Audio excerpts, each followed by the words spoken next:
She works here. She was like, she was white. She had this beautiful like brownish hair, but she didn't have no mask. And it's mandatory when in the COVID unit, everybody had to wear all these attirements, to keep, to be safe. They wear the mask, but they wear the plastic mask over your head and all these garments around them. She didn't have that. She had like a white long vest. And she looked at me and she said, "Are you okay?"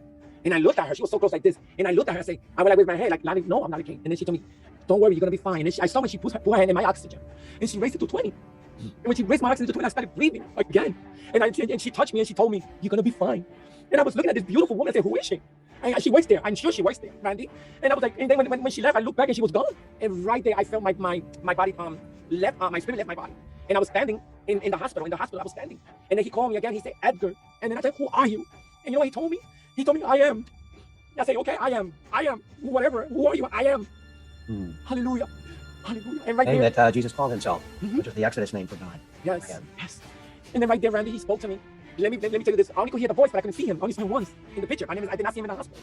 And he said, "Edgar, never again, ever dare say that my judgment are not true and real."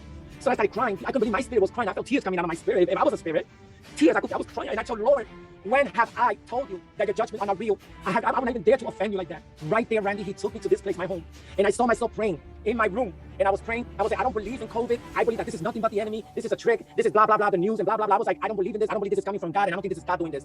Right there, when I saw myself praying like that, he told me, "Edgar, I allow this to happen for a reason. The name of this plague was made by men, COVID-19.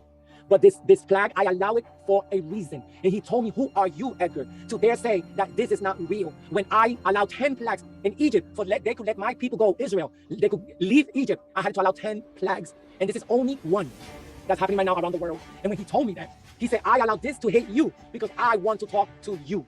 I am going to heal you. I am going to take this away. Meanwhile, listen what I am speaking to you." And right there, Randy, I went back to my body and I woke up so weak. I was weak, but I was breathing better. I forgot to say this. He did told me, "Edgar, the reason I allowed this to happen, this COVID or plague, whatever you want they meant are calling it," he told me, "because I am tired of sin." But then he said, "But I am more tired of the sin that my people, the church, is allowing. The bride of Christ is allowing. I am tired of it, Edgar." I had to add that part because I remember why and I got, wow, that is strong, the church. Why?